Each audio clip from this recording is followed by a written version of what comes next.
एक बार की बात है कि श्री कृष्ण और अर्जुन कहीं जा रहे थे। रास्ते में अर्जुन ने श्री कृष्ण से पूछा, प्रभु, एक जिज्ञासा है मेरे मन में, अगर आज्ञा हो तो पूछूं? श्री कृष्ण ने कहा, अर्जुन, तुम मुझसे बिना किसी हिचक कुछ भी पूछ सकते हो।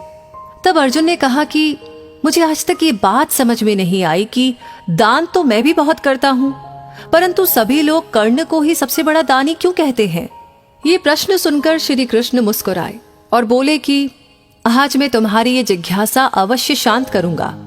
श्री कृष्ण ने पास में ही स्थित 2 पहाड़ियों को सोने का बना दिया।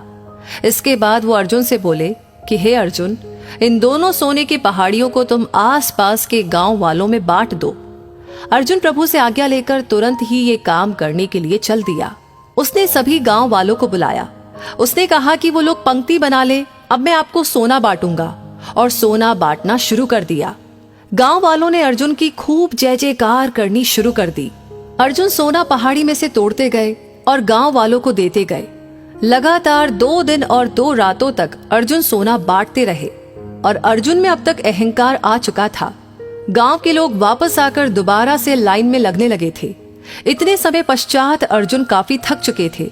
जिन सोने की पहाड़ियों से अर्जुन सोना तोड़ रहे थे, उन दोनों पहाड़ियों के आकार में जरा भी कमी नहीं आई थी। उन्होंने श्री कृष्ण जी से कहा कि अब मुझसे ये काम और न हो सकेगा, मुझे थोड़ा विश्राम चाहिए।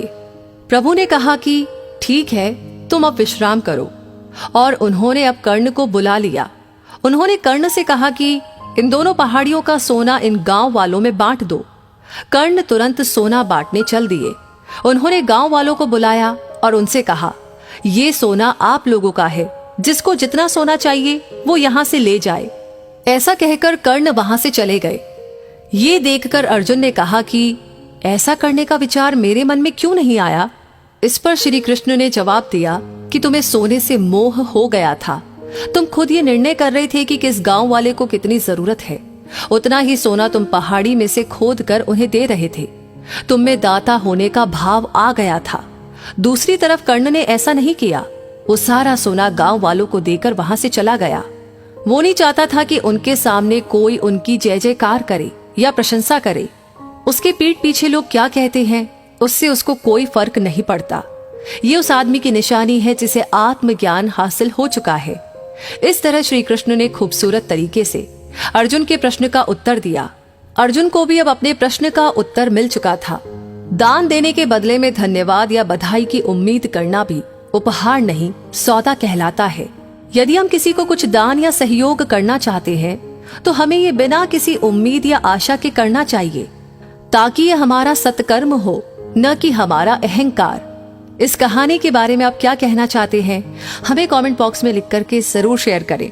और ऐसी कहानियां आगे सुनने के लिए हमारे पेज को फॉलो करना बिल्कुल ना भूलें। साथ ही साथ आपने ऑलरेडी लाइक कर दिया है तो प्लीज इसे शेयर जरूर करें। धन्यवाद।